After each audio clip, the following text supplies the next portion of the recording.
Real Madrid's 2025-26 season, wow, it has been an absolute whirlwind. We're talking a visionary coach hired and fired in months, some truly shocking cup exits, and one superstar basically carrying the whole club on his back. So what's really going on at the Bernabéu? Is this a crisis of identity, or is it something deeper? Let's dive in and find out. So, when club legend Álvaro Arbeloa took over mid-season, this was his rallying cry. And notice, he wasn't talking about tactics or formations. Nope. He was talking about something he believes is literally coded into the fabric of Real Madrid, its DNA.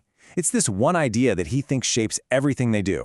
But you know, this term, club DNA, it gets thrown around all the time in football, right? But what does it actually mean, especially for a club like Real Madrid? Is it a real, tangible force that guides them to victory? Or is it just a powerful myth they tell themselves? Well, that's exactly what we're going to try and figure out. Okay, so here's how we're going to break this down. First, we'll try to pin down what this Real Madrid DNA actually is. Then, we're going to use this totally chaotic 25-26 season as our case study. We'll look at the managers, the players, the stats, the whole shebang. And finally, we're going to zoom out and look at the one thing that might just be more powerful than any DNA, and that's cold, hard cash. All right, let's start with that core concept. This idea that there's some kind of special, inherent quality that makes Real Madrid, well, you know, Real Madrid. So at its heart, this DNA is really a belief system. It's this unshakable confidence that they're just destined to win. It's about the glamour of signing Galacticos, you know, the biggest stars on the planet.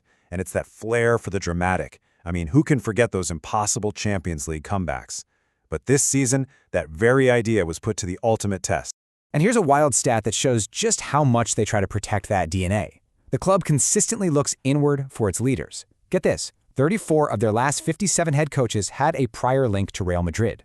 Just think about that. The belief is clear. You have to get Real Madrid to be able to lead it. And that idea, well, it really sets the stage for all the drama that's about to unfold. Okay, so now let's get into the season itself. And honestly, it was a true roller coaster. A campaign that kicked off with so much promise before just veering completely off the tracks. Just look at how quickly things unraveled.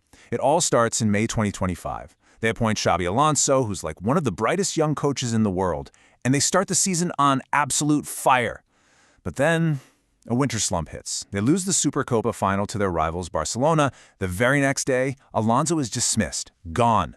Arbeloa is promoted from within, and in his first match just 2 days later, they get knocked out of the Copa del Rey by a second division team. I mean, what a total whirlwind.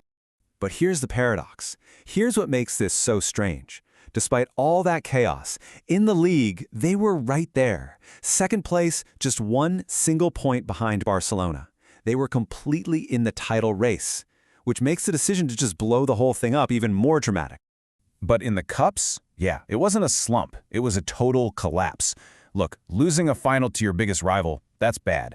But getting knocked out of the Copa del Rey by a second division team, that was a seismic shock. It pointed to a really deep crisis. So the big question is, what on earth went wrong? Well, it seems like it really starts at the top. You had this fundamental clash of ideas right in the manager's office. It was a classic battle, really. A modern, systematic coach versus the club's unique, star-driven culture. So on one side, you had Xabi Alonso. He brought in this modern, super-structured tactical system. But the word was his rigidity was kind of stifling the big stars. And then on the other side, you have his replacement, Arbeloa, who had a totally different mission. Forget the complex tactics. Just restore the club's values, boost morale, and empower the players. Basically, a return to the famous Ancelotti method. And this idea, paraphrased from former Galactico Gareth Bale, just captures it perfectly. The job of managing Real Madrid isn't just about tactics on a whiteboard. It's about managing a dressing room full of the world's biggest talents and biggest egos. And the suggestion here is that Alonso, for all his tactical brilliance, completely failed that part of the test. Okay, so let's move from the manager's office down to the pitch and look at the players. Because when you see how this all played out on the field, the stats and the individual stories, they are seriously revealing. First up, we have to talk about Kylian Mbappé. I mean, his performance has been nothing short of historic. By late January, he had already scored an incredible 32 goals in all competitions. He was, without a doubt, the one guy keeping this team afloat. But here's the problem, and it's a huge one. After Mbappé's 32 goals, the next highest scorer is Vinicius Jr., way down with just 7. The team became dangerously, completely over-reliant on one man's genius. And that makes your whole system incredibly fragile, especially when the rest of the attack is struggling. And then you have the whole Vinicius Jr. paradox. I mean, the guy's numbers were decent, and the new coach, Arbeloa, publicly backed him. But contract talks stalled, and, shockingly, he was actually getting booed by his own fans at the Bernabéu. That kind of simmering tension with a key player, that's a massive source of instability for any team. And as if all that wasn't enough, they got hit with a devastating injury crisis right at the back. We're talking key starters, Eder Militao, the big new signing Trent Alexander-Arnold, Antonio Rudiger, all of them out for long stretches. It's pretty much impossible for any team to build consistency when your entire defensive core is sitting in the medical bay. So let's step back for a second. You've got a struggling team, a sacked manager, unhappy stars. I mean, it sounds like a club on the absolute brink, right? Which leads us to our final, and maybe most controversial question. Is Real Madrid's famous resilience, that so-called DNA, is it just a product of its immense financial power?